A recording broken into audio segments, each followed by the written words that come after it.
yesterday. The executive order spells out the reasons leading to the governor's decision. It notes that the island returned to P-Core 3 only about a month ago, opening up almost all businesses and activities. Then, just over 4 weeks later, on August 16, because of a dramatic and significant increase in COVID-19 cases, the governor returned the island all the way back to P-Core 1. Then, in the past 7 days, we've seen a 255 case increase, and on Thursday, we recorded the highest single-day spike of 105 infections, coupled with the first COVID-related death in 129 days. The executive order also cites an alarming test positivity rate and a hospital whose COVID-19 facilities are now near capacity. Basically, the governor is ordering all to stay at home, with even fewer exceptions than before. Press Secretary Crystal Pacos-San Augustine says non-essential government services will be suspended. This means suspension of all customer service functions except those critical to health and safety of our community. No parks and beach use whatsoever. We ask that you refrain from that for the next week. It's just 1 week, and then we'll see how our numbers fare, and then we'll proceed with further guidance. A lot of questions about banks because it is a GovGuam payday. Banks can remain open. I just clarified this with legal counsel. Banks can remain open for today and tomorrow, their normal hours. But if on Monday, they must start closing. They must close starting Monday, rather. She says they are aware there will be lots of questions, so a hotline has been set up, especially for businesses. Detailed guidance is also available on the public health website. The order will remain in effect until August 28, unless extended by the governor. For Guam's News Network, I'm Nestor Lecanto. Now, the governor's executive order also mandates everyone arriving into Guam will be subject to a 14-day mandatory quarantine at one of GovGuam's quarantine facilities. Now, it does not matter, and we must stress this point, if you present a negative COVID test, you will still be subjected to quarantine at a government facility. For the time being, the Guam International Airport is limiting entry into its terminal as only employees, active travelers, and people delivering authorized services will be allowed inside. No other persons will be allowed entry. Now, according to public health's guidance, all places of worship have been deemed as non-essential and therefore are closed. The Archdiocese of Agana, however, says the parking lot masses will continue, except for the Cathedral de Basilica down in Hagåtña, where Monsignor James Benavente says will be canceled. The island's faithful can still watch the live stream of the 9:30 a.m. Sunday Mass at the Basilica on KUAM's Facebook page and on KUAM TV8. The Archdiocese announces that all Catholic school offices, additionally, and campuses are closed, but parents are advised to pay attention to their child's school social media pages for more information about distance learning. Now, COVID cases may be climbing, but so too are concerns about the increasing need for nurses. Military and FEMA tents are on standby, and the Guam Memorial Hospital is making moves to create a COVID care unit for additional bed capacity. But what we're really in desperate need of, what's really the strain right now, is the staffing. According to Dr. Felix Cabrera of the Governor's Physicians Advisory Group, they're hoping the military will be able to respond. That's one of the first asks as well that we have is to how do we get additional critical care trained nurses because these are the ones that we're going to need the most. They're the most valuable persons on the island or who could be coming to the island right now. So is that where the military is going to come in? It looks like, or we hope so. Guam Memorial Hospital Administrator Lillian Posada says she will be meeting with the Governor's Chief of Staff, John Jr. Calvo, and GDOE Superintendent John Fernandez to talk about the nursing shortage. GDOE nurses were used to help support public health and the hospital during the first wave, and now she's hoping they'll be able to return to help with the surge. If at all possible, because there are some school nurses who currently work with us here at the hospital on a part-time basis. So if we can again get those 5 school nurses back into the hospital, that will be a great help.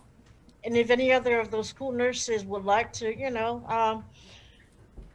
get their skills in hospital nursing practice, that will be great. We'll mentor them, we'll coach them, we'll, go side by side with our seasoned nurses so that they feel confident and that they will be successful in getting their hospital nursing skills back again. With the nursing shortage not just on Guam but across the country, University of Guam Dean of Nursing Margaret Hattori Uchima is calling on retired nurses and other members of the health community to please join the fight.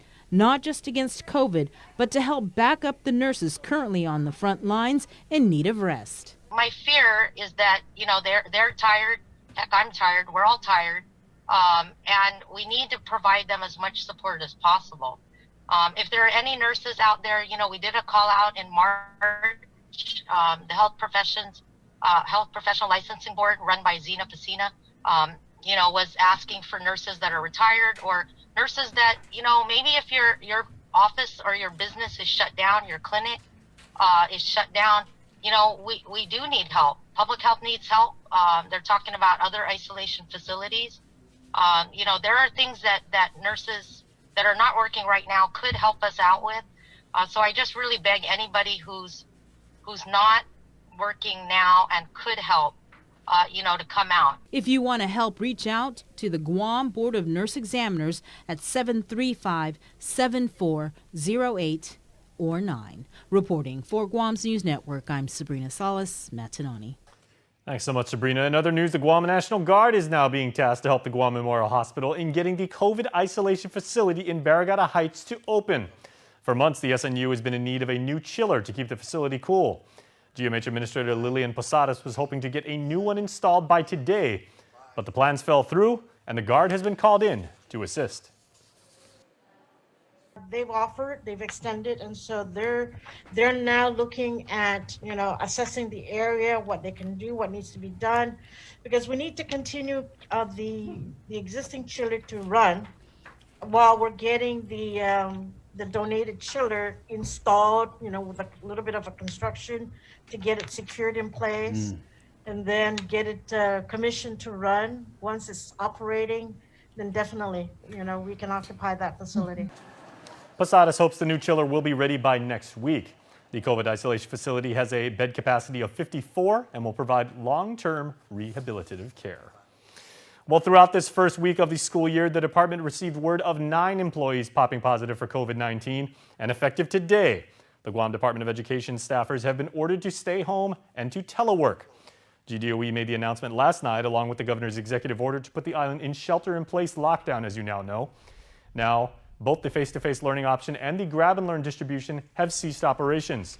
Superintendent John Fernandez joined us on the link this morning, detailing his plans for continuing education in light of the current healthcare pandemic. It doesn't make sense to have, education start one week and then come back a month later, and then not know when we'll meet next. So we started off with 3 options. We're down to 1. We'll do our best to try to get everybody on that mode of learning. But there's a lot of work we also need to do with regard to the intended purchasing and deployment of further technology, so laptops being ordered, laptops being ordered and other things that are coming in on their way.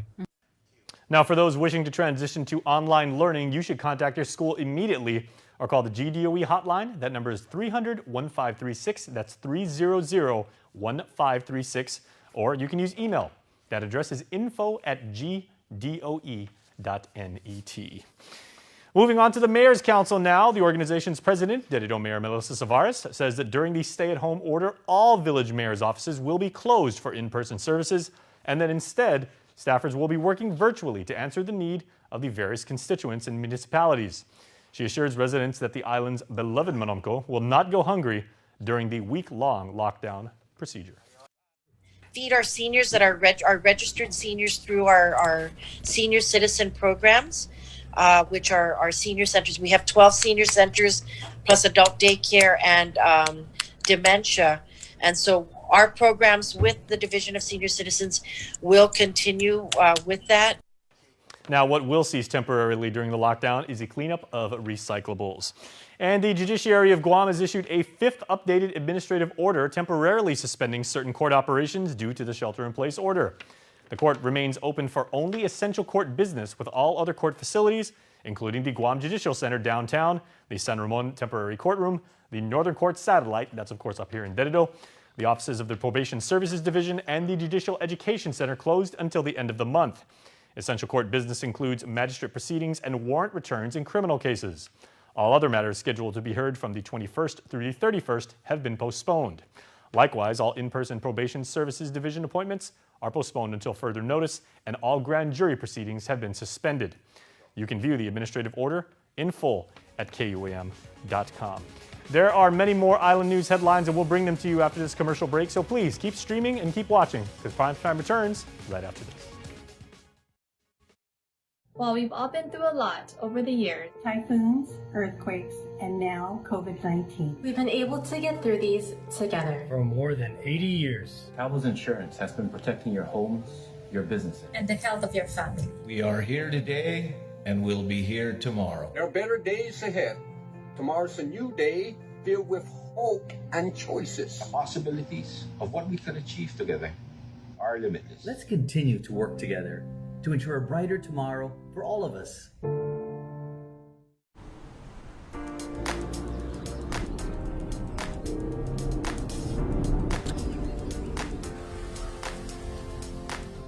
me tell you what I got to say. Feels like I got it made.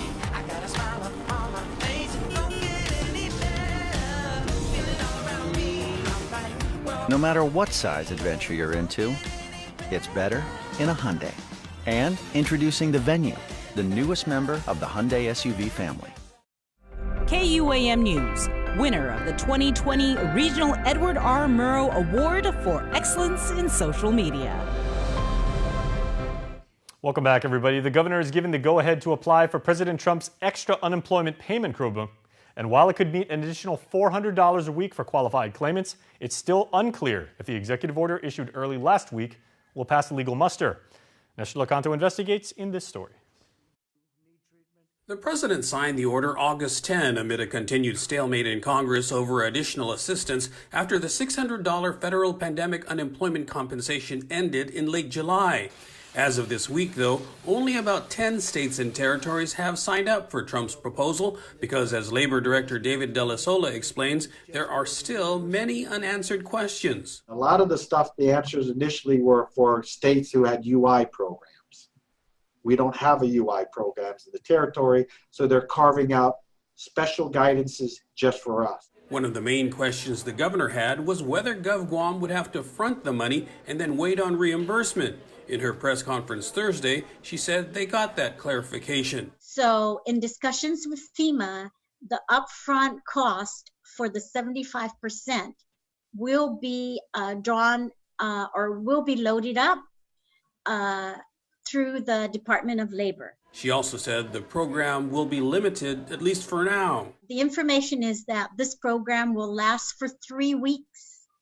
And so the cost share of the 100 for 22,000 people is not going to be as extreme as I had thought it would be.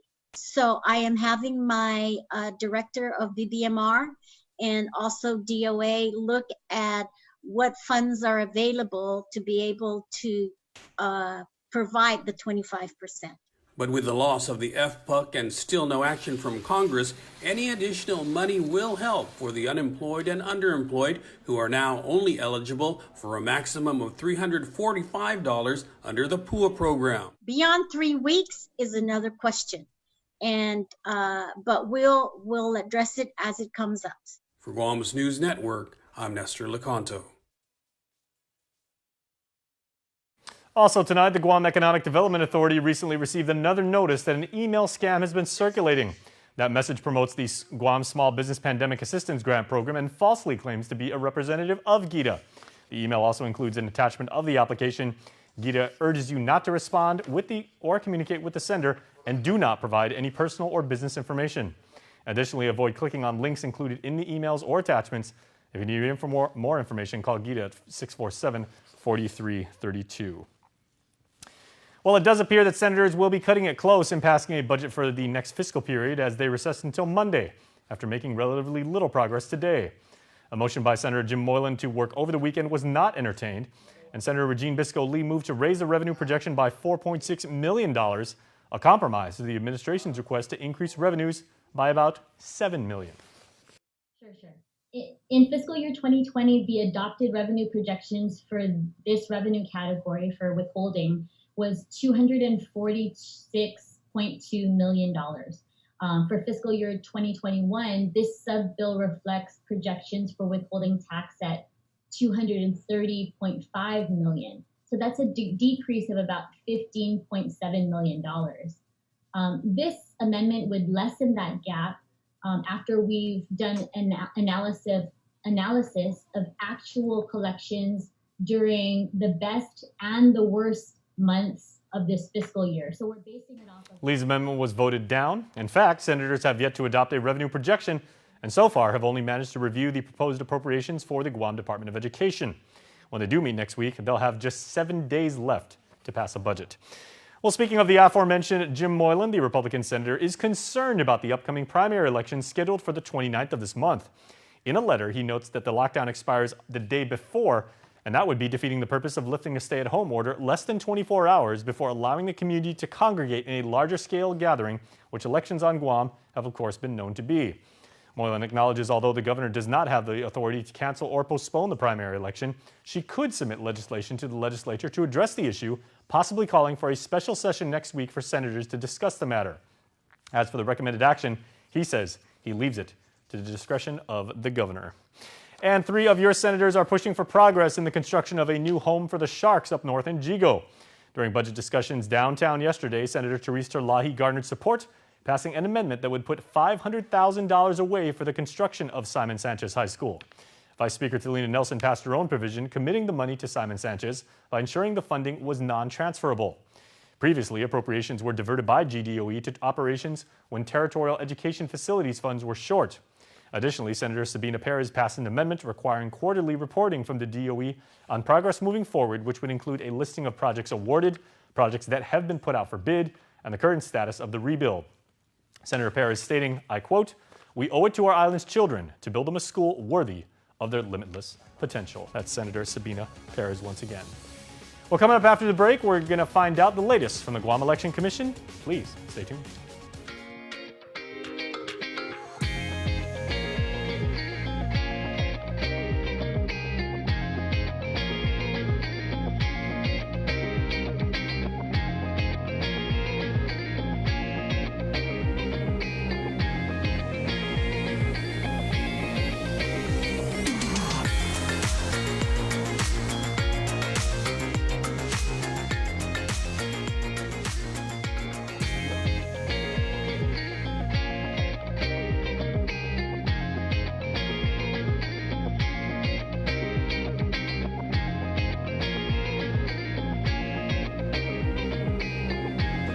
Your community calendar is brought to you by Taco Bell. Whether it's your first meal or your 4th meal, we've got you covered. Taco Bell, live Mas. When your potential is limitless, your experiences are endless. Introducing the new GTA Multiline Limitless plan. Explore island life with no limitations and never stress about running out of data or minutes. Enjoy unlimited local talk, text, and data, high-quality music and video streaming, and connections to loved ones on island and in the US and CNMI. Plus, $5 savings for each additional line sign-up. Experience your data plan your way. GTA, we start with you.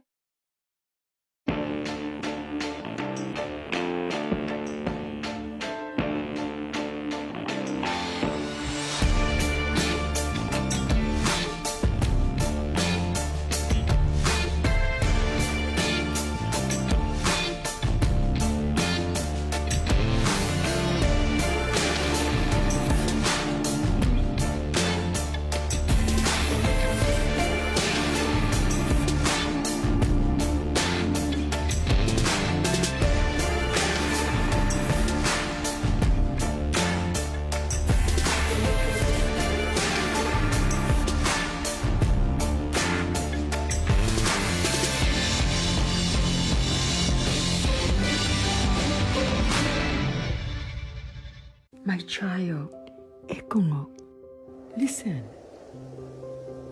The winds are singing. The ocean is roaring. And the trees are dancing. Our island is moving once again. In Afamolik, our unity has carried us through the stillness of today. And now, the spirit of half a day is yearning for our friends to come home. Nana, is it time to bring all our friends back now? Hungen, yes, it's time for the world to give us a moment together.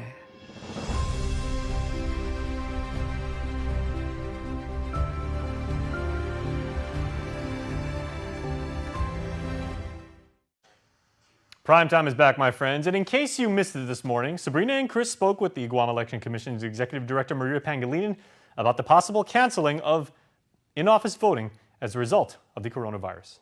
We are making phone calls and contacting those that have both in-office and homebound services that were scheduled.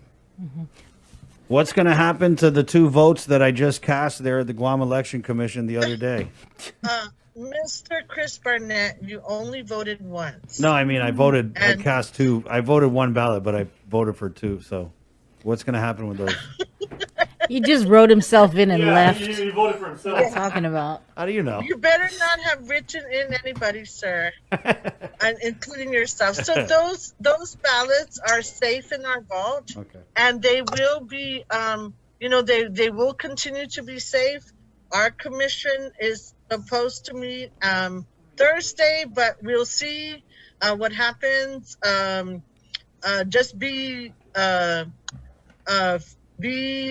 want to assure all of you that the ballots are safe in the vault. We have cameras there. 2 of our staffers have to enter at all times. And we will keep you posted through our media releases, through all the media outlets, and our website, our gec.guam.gov. I should ask If any this questions first. Right. Yeah. Go What's ahead. primary election? That's next Saturday. What are we doing? We are, we continue to plan for the primary election, Chris, as much as we can. We still have a bunch of meetings, face-to-face meetings that are necessary, including delivering voting booths to the schools. So now, and the staff know that we cannot do any of that while we're on lockdown. So we are preparing our plans to figure out what's the latest we can, for example, deliver voting booths. It looks closer and closer to like we got to cancel this thing. Yeah. But what would that take, Miss Maria? Because I know we spoke the other day, and is it just going to be the legislature? Are they the only ones with the authority to cancel the primary election through legislation that they're going to have to ram through, in, 6 days? Yes, based on the readings of the election code, that is what the Guam Election Commission has deemed that the legislature will be the one to cancel. But doesn't the governor have the authority and the power during a public health emergency to cancel something like this? Man, Sabrina, again, what the election code does say is that the governor on her own can postpone the election, but as far as cancellation, it states that it would be both the governor and the legislature. Right. So the governor could just say, hey, let's postpone it, and let's postpone it, right? Because, the cases continue to rise, and this would be an exercise in disaster that would possibly cause people their lives. It's crazy. Going to go vote, Miss Maria, going to go vote, that's what I was thinking. And I'm thinking of your staff. The exposure at the schools, it's just... It's not worth it. Yeah. So. But I'm sure this will come out when we get this executive order. Right, yeah. So, and we got Crystal up next, so maybe she knows a little. She says, anything else, Maria?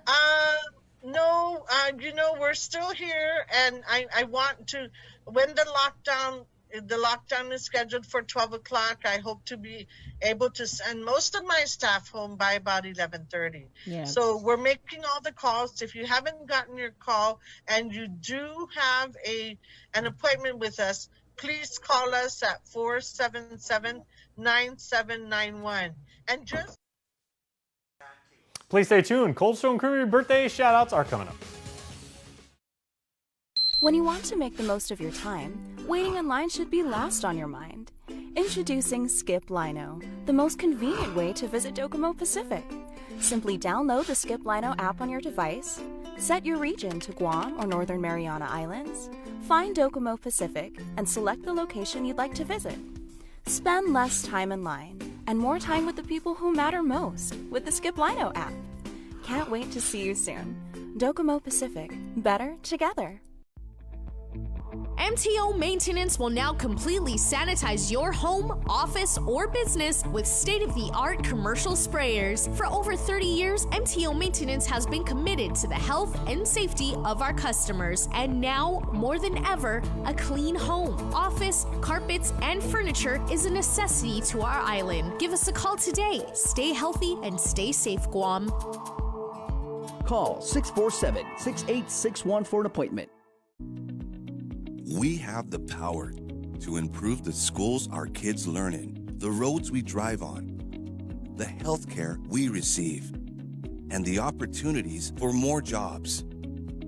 By responding to the 2020 census of Guam, we can uplift future generations by providing them with the resources they need to grow as a community. Together, we can make a difference.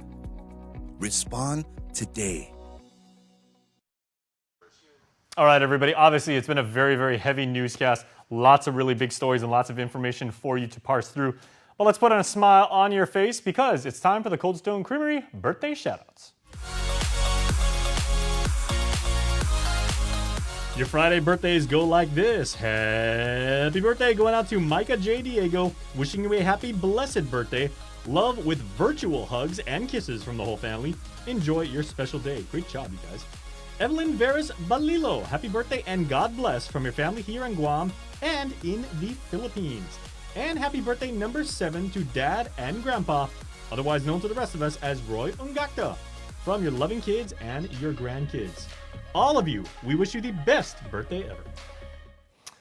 Being part of the club definitely has perks because you could possibly be someone who could win an ice cream cake from Cold Stone Creamery at some point when it's safe to go back out, of course. So we picked one completely at random for this week's birthday celebrants, and the winner is... This week's winner is Ariana Tomagan, who was born on August the 17th. Ariani, from all of us at KUAM and Cold Stone Creamery, we wish you a happy extended birthday, and we wish you good health. Please stay home, stay safe. And of course, remember everybody, your gifts do not have an expiration date. So when it's safe to go back out, and that means stay home, gloves, mask, social distancing, you can redeem your prize, and we congratulate you and wish you a very happy extended birthday. My friends, it has been a really, really long, heavy news week. And again, please stay home, practice social distancing, wear your masks even inside. That's what the doctors are telling us. Do the right thing for Guam. We can do this, and we will do this, and we're going to do it together. Inafamalig, everybody. Thank you so much for watching. Please take care. We'll see you next time.